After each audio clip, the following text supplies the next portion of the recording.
जो कि सीरत का एक बहुत ही नुमायां हिस्सा है और बहुत ही अहम तरीन हिस्सा है। सबसे ज्यादा मकाम और मर्तबा हम लोग ये जानते हैं कि सबसे ज्यादा मोहब्बत, सबसे ज्यादा इताअत, सबसे ज्यादा मकाम और मर्तबा एक इंसान की नजर में अल्लाह रब्बुल आलमीन की होनी चाहिए। लेकिन अल्लाह कहता है कि मुझे सबसे ज्यादा अगर कोई बंदा मानता है और मेरे मोहम्मद को नहीं मानता है तो फिर उसका कोई एतबार मेरे नजदीक नहीं। पता ये चला कि मोहम्मद रसूलुल्लाह सल्लल्लाहु अलैहि वसल्लम की इताअत के साथ साथ अल्लाह की इताअत ये काबिल कबूल है, और अगर सिर्फ अल्लाह की इताअत की जाए और नबी अलैहिस्सलातु वस्सलाम की इताअत ना की जाए तो ऐसी इताअत अल्लाह के यहाँ मकबूल नहीं, मरदूद है। कुरान करीम के अंदर अल्लाह रब्बुल आलमीन ने एक आयत बयान फरमाया और उस आयत के अंदर अल्लाह रब्बुल आलमीन ने इंसानों की जिंदगी गुजारने का पूरा तरीका बता दिया, और यूं समझे कि इंसान की एक मुकम्मल जिंदगी और वो एक फार्मूला, और उस फार्मूले को इंसान अगर अपने जिंदगी में इस्तेमाल करता है तो फिर उसकी दुनिया व आखिरत दोनों के दोनों कामयाब। अल्लाह ने कुरान करीम के अंदर बयान फरमाया कि लक़द कान लकुम फी रसूलिल्लाहि उस्वतुन हसना, नबी अलैहिस्सलातु वस्सलाम की जिंदगी में हमने तुम्हारे लिए एक बेहतरीन नमूना रख दिया है।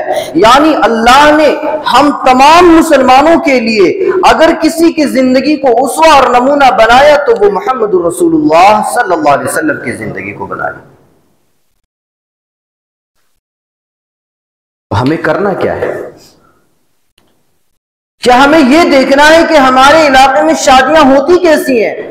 क्या हमें यह देखना है कि हमारे इलाके में अकीक़े होते कैसे हैं? क्या हमें यह देखना है कि कौन किस तरीके से लिबास पहनता है, उसका उठना बैठना चलना फिरना सोना जागना खाना पीना होता कैसा है? क्या हमें उस आदमी को देखना है या हमारे इलाके के बड़े चौधरी साहब को देखना है, बड़े उमरा और रुअसा को देखना है, या फिर नबी अलैहिस्सलातु वस्सलाम की जिंदगी और हयात को जो मुअर्रिखीन ने सीरत की किताबों के अंदर महफूज कर दिया और अल्लाह रब्बुल आलमीन ने अपने कुरान करीम के अंदर बयान फरमा दिया, क्या हमें उस चीज को देखना है या अपने इलाके के हुक्मा और उमरा को देखना है? यकीनन इस सवाल का जवाब यही है कि हमें मोहम्मद रसूलुल्लाह सल्लल्लाहु अलैहि वसल्लम की जिंदगी को देखना है। अब एक चीज देखें कि अगर कोई बंदा सुन्नत रसूल पर अमल पैरा होता है और उसके बारे में एक दूसरा इंसान जानता नहीं है तो फिर सामने वाला क्या करता है?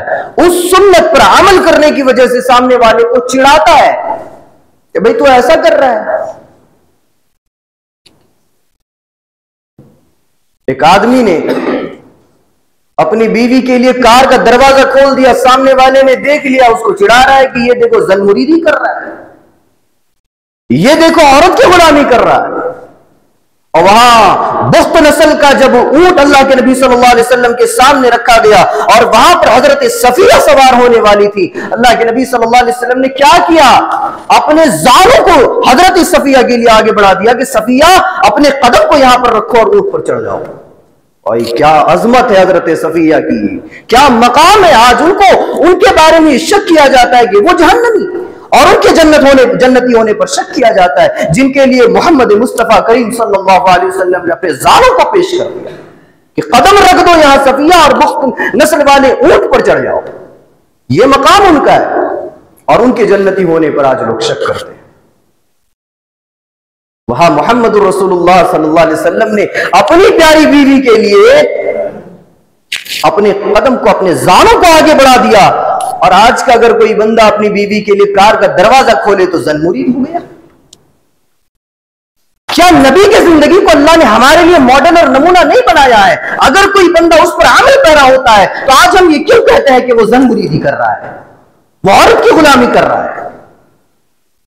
और बाज लोग तो फतवे निकालते हैं कि फुला अगर मर्द शौहर अगर अपनी बीवी के पैर दबा दे या सर दबा दे, सर की मालिश कर दे तो फिर वो निकाह से उसका निकाह टूट गया, वो फिर दोबारा निकाह करे। या आज फतवे निकालते हैं लोग कि शौहर अपनी बीवी की खिदमत नहीं कर सकता। मोहम्मद करीम सल्लल्लाहु अलैहि वसल्लम की सीरत तय्यबा को उठाकर देखो कि नबी अलैहिस्सलातु वस्सलाम किस कदर अपनी बीवियों से मोहब्बत किया करते थे। आज एक संभाला नहीं जाता है, और वहां मोहम्मद करीम सल्लल्लाहु अलैहि वसल्लम 11 बीवियों के सरताज थे। मॉडल और नमूना उसवा जो है वो हमारे लिए जनाब मोहम्मद रसूलुल्लाह सल्लल्लाहु अलैहि वसल्लम की जिंदगी है। अल्लाह के नबी सल्लल्लाहु अलैहि वसल्लम के सामने मॉडल देखें, अगर उस चीज को हम सामने रखेंगे, उस जिंदगी को अगर हम अपने सामने रखेंगे, तो फिर हम अपनी जिंदगी को बेहतरीन और मोहब्बत भरी जिंदगी गुजार सकते हैं। अल्लाह के नबी सल्लल्लाहु अलैहि वसल्लम, बकरीद का माहौल है, गोश्त अल्लाह के नबी सल्लल्लाहु अलैहि वसल्लम के सामने पेश किया गया। पेश करने वाली कौन? हजरत आयशा रजी अल्लाह ताला अन्हा। और हजरत आयशा को बखूबी मालूम है कि मेरे मोहम्मद करीम सल्लल्लाहु अलैहि वसल्लम को गोश्त, कौन सा गोश्त पसंद है? हड्डियों वाला गोश्त, हड्डी जिसमें गोश्त लगा हुआ हो, वो टुकड़े अल्लाह के नबी सल्लल्लाहु अलैहि वसल्लम को बहुत पसंद है। हजरत आयशा वही टुकड़ियां उठाकर लाके मोहम्मद सल्लल्लाहु अलैहि वसल्लम के सामने रखती हैं, कहती हैं ये लीजिए मेरे सरताज, ये खाइए आप। अल्लाह के नबी सल्लल्लाहु अलैहि वसल्लम गोश्त उठाते हैं, अपने मुंह तक लेके जाते हैं, उठाइए रहीकुल मखतूम के अंदर। और ज़ादुल माद के अंदर अल्लामा इब्न क़य्यिम ने लिखा है कि अल्लाह के नबी सल्लल्लाहु अलैहि वसल्लम ने उस गोश्त के टुकड़े को अपने मुंह के पास ले गए, और ले जाने के बाद फिर दोबारा रख दिए और रोने लगे। हजरत आयशा पूछते हैं, अल्लाह के नबी आप रो क्यों रहे? आपको तो मैंने वही गोश्त के टुकड़े दिए हैं जो आपको मरगूब है, जो आपको पसंद है। नबी अलैहिस्सलातु वस्सलाम क्या कहते हैं?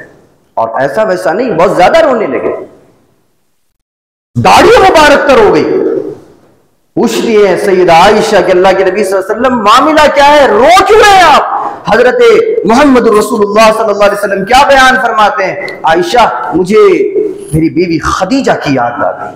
अल्लाह, क्या कहते हैं? मुझे मेरी बीवी खदीजा की याद आ गई। वो खदीजा जो बूढ़ी थी, मर गई, वो इंतकाल कर गई, अल्लाह को प्यारी हो गई। आज जब कई साल हो गए, अल्लाह के नबी सल्लल्लाहु अलैहि वसल्लम हजरत आयशा जो उनकी सबसे चहीती बीवी थी, बावजूद इसके एक की जुदाई अल्लाह के नबी सल्लल्लाहु अलैहि वसल्लम को रुला रही है। क्या मोहब्बत! क्या हमें ऐसे इंसान की जिंदगी को अपनी जिंदगी में मॉडल नहीं बनाना है? क्या ऐसे इंसान की जिंदगी को हम अपने लिए उसवा नहीं बना सकते? हमें तो लोगों के तानों से डर लगता है, हमें तो लोगों की बातों से खौफ आता है कि कहीं कोई हमें ज़नमुरीद ना कह दे, कहीं कोई हमें औरत का गुलाम ना कह दे। नबी अलैहिस्सलातु वस्सलाम की मुकम्मल जिंदगी को अल्लाह ने हमारे लिए आइडियल और नमूना बना दिया।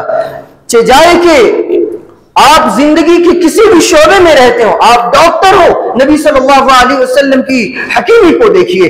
आप अगर किसी दूसरे फील्ड में, आप अगर ताजिर हैं, आप अगर शोहर हैं, आप अगर बेटे हैं, आप अगर बाप हैं, तो फिर जनाब मोहम्मद रसूलुल्लाह सल्लल्लाहु अलैहि वसल्लम की जिंदगी को देखें कि हर एतबार से नबी सल्लल्लाहु अलैहि वसल्लम एक मुकम्मल नुस्खों को और मुकम्मल ज़ाब्तों को हमारे सामने पेश करते हैं। शोहर होने के एतबार से कई ऐसी चीजें मौजूद हैं जो हमारे लिए काबिल गौर है। बाप होने के एतबार से कई ऐसी चीजें जो हमारे लिए काबिल गौर है। और नबी अलैहिस्सलातु वस्सलाम एक मुसलमान, एक मोमिन, एक नबी और एक रसूल होने के एतबार से भी हमारे लिए ऐसे मॉडल है जो हमारे लिए काबिल गौर है। नबी अलैहिस्सलातु वस्सलाम इस दुनिया में तशरीफ फरमाए और रसूल अभी बने नहीं थे कि जिनकी रिसालत की गवाही कंकरियों ने दी, जिनकी रिसालत की गवाही दरख्तों ने दी, पत्तियों ने दी, जिनकी रिसालत की गवाही आसमान की बुलंदियों ने दी।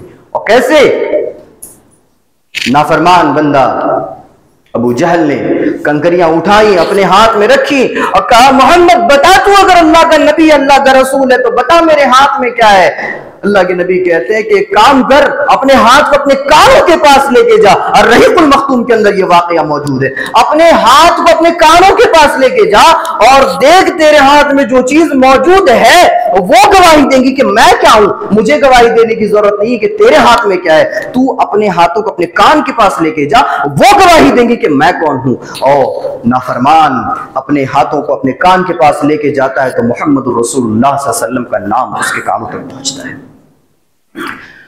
पत्थरों ने, कंकरियों ने दी। और जब अल्लाह के नबी सल्लल्लाहु अलैहि वसल्लम अपने चचा के साथ मुल्क शाम सफर कर रहे थे, रास्ते में उन्होंने पड़ाव डाला, वहां पर बुहैरा नामी एक राहिब था। उसने गौर व फिक्र किया, देखा कि ये बच्चा जिसको पत्तियां सजदा कर रही हैं, दरख्त सजदा कर रही हैं, अबू तालिब से कहा कि मेरे यहां दावत है, तुम्हें आना है। अल्लाह के नबी सल्लल्लाहु अलैहि वसल्लम को सामान के पास खड़ा कर दिया अबू तालिब ने, और चले गए बुहैरा के पास दावत खाने के लिए। बुहैरा ने कहा, वो बच्चा कहां है?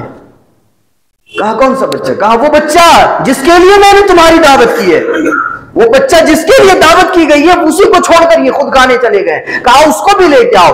अबू तालिब गए, उसको भी लेकर आए। कहने लगे, इसका बाप कहां है?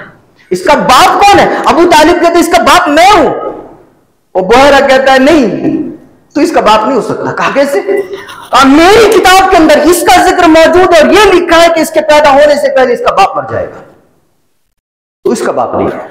अबू तालिब कहता है कि हाँ, इसका बाप जो है वो मेरा भाई था और वो मर गया है, इंतकाल कर गया है। अल्लाह के नबी सल्लल्लाहु अलैहि वसल्लम की रिसालत की गवाही पत्थरों ने दी, कंकरियों ने दी और दरख्त के पत्तियों ने दी। नबी अलैहिस्सलाम जब आ रहे थे तो कंकरियां सजदा कर रही थी। और बुहैरा कहता है कि ये ऐसा मामला उस इंसान के साथ होता है जिसको आगे चलकर रहमतुल लिल आलमीन बनना है, जिसको पूरी दुनिया के लिए नबी और रसूल बनना है। तो अल्लाह रब्बुल आलमीन ने नबी अलैहिस्सलाम को पूरी इंसानियत के लिए, पूरी कायनात के लिए रहमत बनाया, नबी बनाया, रसूल बनाया। और आप लोगों को मालूम होना चाहिए कि कुछ ऐसे जमाने भी गुजरे कि अल्लाह रब्बुल आलमीन नबी और रसूल बनाकर भेजता था तो एक इलाके के लिए नबी और रसूल बनाकर भेज दिया। और हैरानगी की बात तो यह है कि उस इलाके में कभी कभार एक नहीं बल्कि दो, तीन, चार नबी एक साथ आ गए। एक शरीयत और एक दीन और एक बात को पहुंचाने के लिए चार नबियों तक का आना हुआ।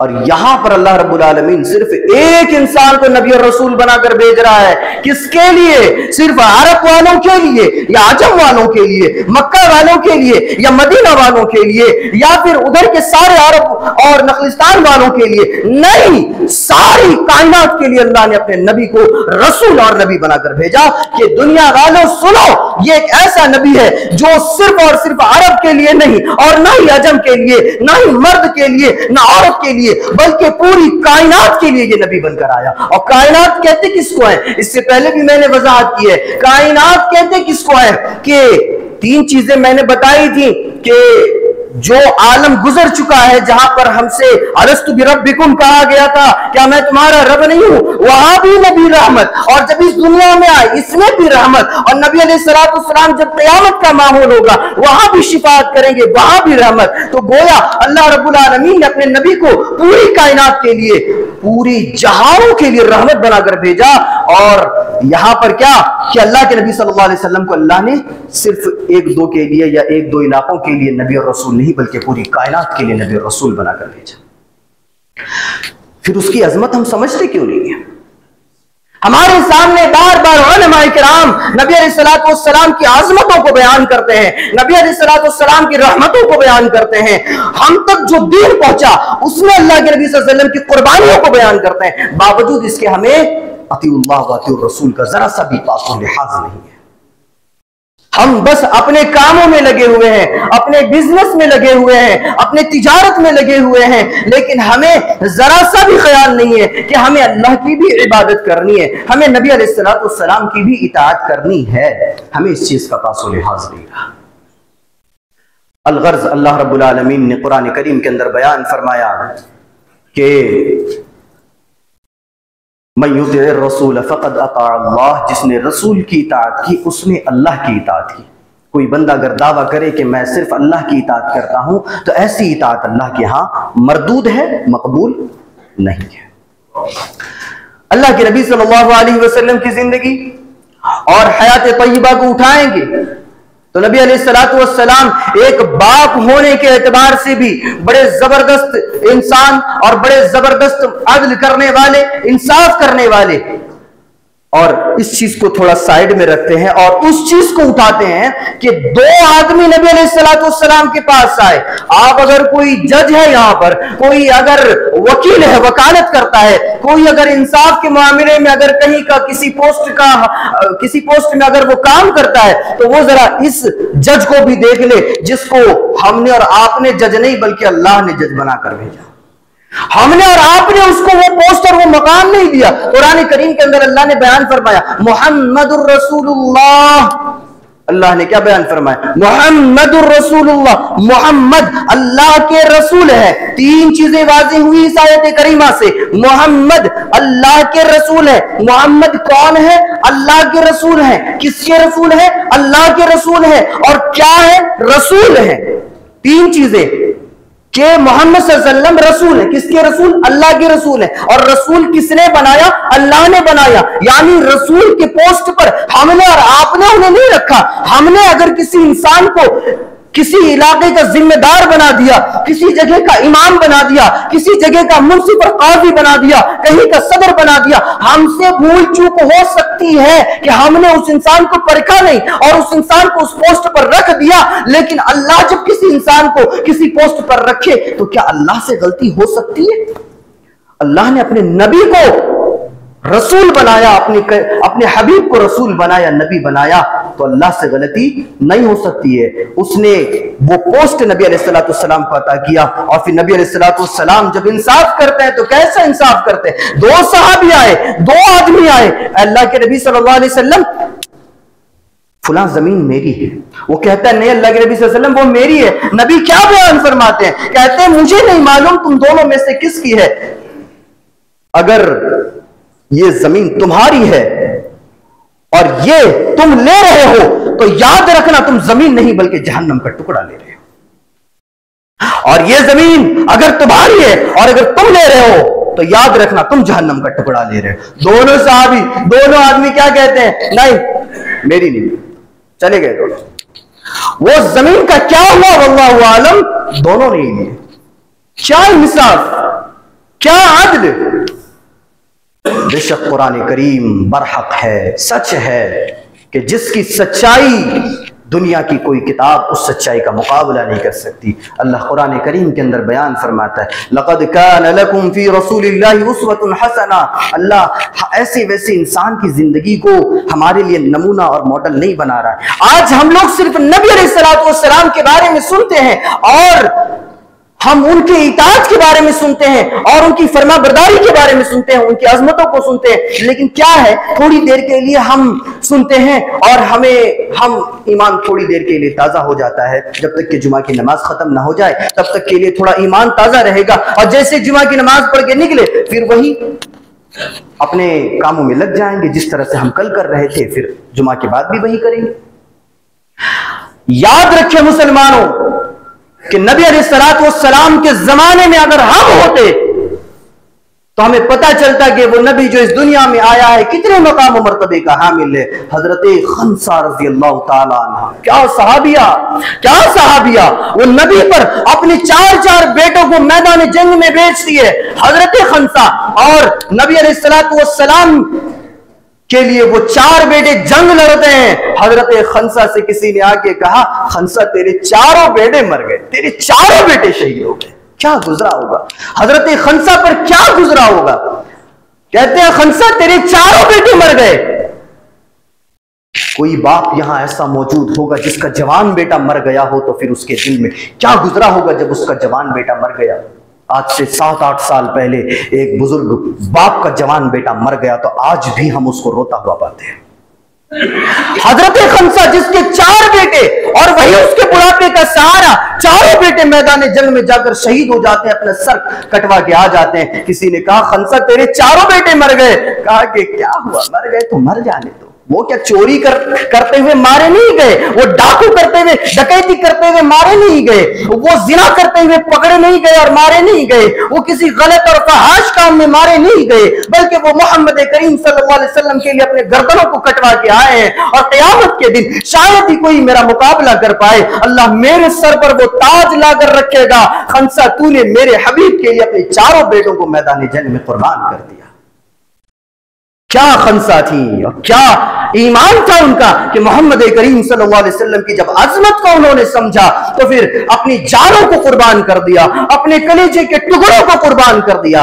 आज हम लोग क्या करते हैं, मोहम्मद सल्लल्लाहु अलैहि वसल्लम की इताअत और किसी सुन्नत को अगर जिंदा करना हो, किसी चीज के लिए अगर कहीं ताउन करना हो, तो हमसे जेब से चिल्लर निकलते हैं, नोट नहीं निकलते। हमसे चिल्लर निकलते हैं कि 2-4 रुपया देखें, 5 रुपया देखें। ये होता है हमारे साथ। आज हमारा ईमान गया कहां? जिस रास्ते में हमें सब कुछ लुटा देना था, आज हम वहां पर बहुत ही गरीबी और इफलास वाला मामला करते हैं। बहुत ही हम इस तरह से मामला करते हैं जैसे कि अल्लाह ने हमें कुछ दिया ही नहीं।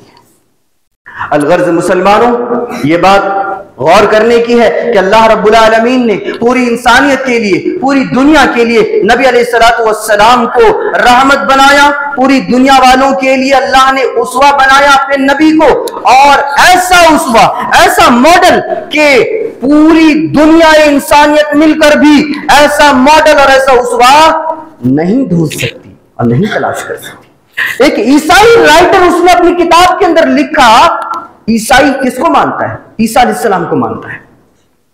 उसने अपनी किताब के अंदर 100 बड़े बुजुर्गों का और बड़े अहमियत के हामिल काबिल तारीफ शख्सियतों का जिक्र किया अपनी किताब के अंदर। कौन? ईसाई है, और 100 आदमियों का जिक्र वो करता है। लेकिन मजे की बात यहां पर यह है कि सबसे पहले वो ईसा अलैहिस्सलाम को लाता ना, ईसा को मानता है वो, सबसे पहले ईसा अलैहिस्सलाम को लाता। लेकिन उसने सबसे पहले ईसा अलैहिस्सलाम को नहीं, उसने मुहम्मदुर रसूलुल्लाह सल्लल्लाहु अलैहि वसल्लम का नाम लिखता और कहता है कि ये पूरी दुनिया के लिए असल हीरो है। वो आखिर में लिखता भी है कि नॉट जीसस, न ईसा, नॉट मोसेस, न Musa, but Mohammed was the greatest hero. वो अपनी किताब के अंदर ये लिखता है कि मोहम्मद सल्लल्लाहु अलैहि वसल्लम ही असल हीरो है। गैरों को तो अल्लाह ने तौफीक दे दिया कि वो मोहम्मद सल्लल्लाहु अलैहि वसल्लम की अजमत को समझ जाएं। वो अलग बात है कि अल्लाह ने उन्हें हिदायत नहीं दी, लेकिन उनके अक्ल को अल्लाह ने इतना खोल दिया कि उन्होंने मोहम्मद सल्लल्लाहु अलैहि वसल्लम की अजमत को समझ लिया। अल्लाह ने हमारी अक्लों पर पर्दा डाल दिया कि हम मोहम्मद सल्लल्लाहु अलैहि वसल्लम की अजमत को नहीं समझ पाते। अगर हम नबी अलैहिस्सलातु वस्सलाम की अजमत को समझने के दावेदार हैं, तो फिर हम सुन्नतों पर अमल पैरा क्यों नहीं होते? हम नबी अलैहिस्सलातु वस्सलाम की जिंदगी को अपनी जिंदगी में मॉडल और नमूना क्यों नहीं बनाते? ये चीजें गौर करने वाली है मुसलमानों। ये ऐसी ऐसी बारीक चीजें हैं कि हम इसको बिल्कुल फूंक के उड़ा देते हैं कि ये कोई चीजें है ही नहीं। हम तो नमाज पढ़ते हैं, रोजा भी रखते हैं, रमजान आने वाला है और रोजा भी रखेंगे, तरावी भी पढ़ेंगे, क़ियामुल लैल करेंगे, और फिर शब कद्र आएंगी तो पूरी रात जाग लेंगे, 2-4 कुरानें खत्म कर देंगे। ये तो अल्लाह की इबादत ही है ना।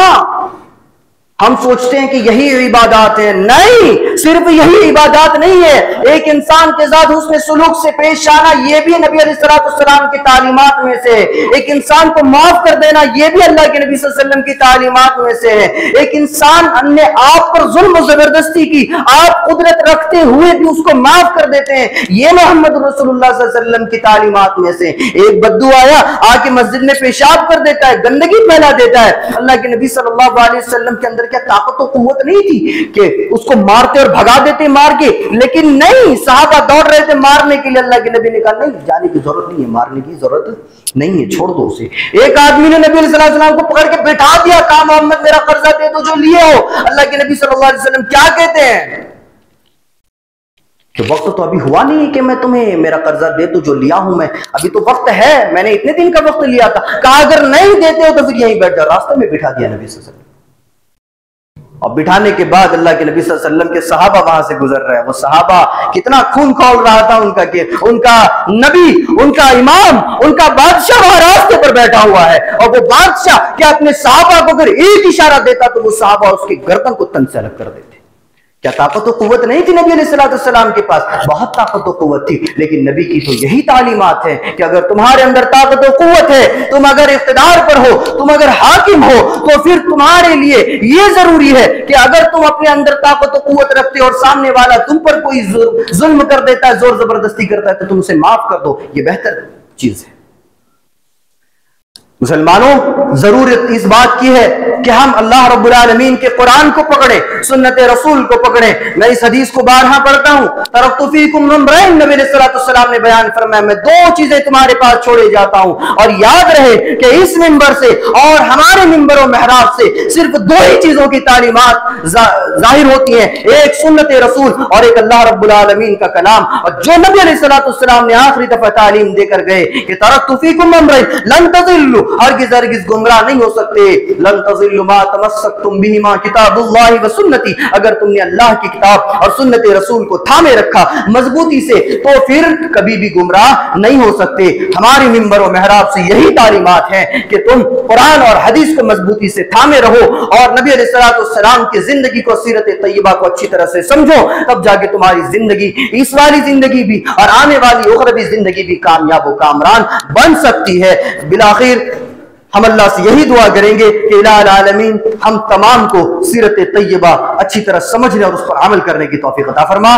और जो भी मुसलमान इस दुनिया में परेशान है, जिनके अक्लों पर अल्लाह ने पर्दा डाल दिया है कि सीरत तैयबा और मोहम्मद करीम सल्लल्लाहु अलैहि वसल्लम की अजमत को वो समझ नहीं पा रहे हैं, इलाहुल आलमीन हम तमाम को सीरत तैयबा अच्छी तरह से समझने और उस पर अमल पैरा होने की तौफीक अता फरमा। आमीन व आखिर दावाना अनिल हम्दुलिल्लाहि रब्बिल आलमीन।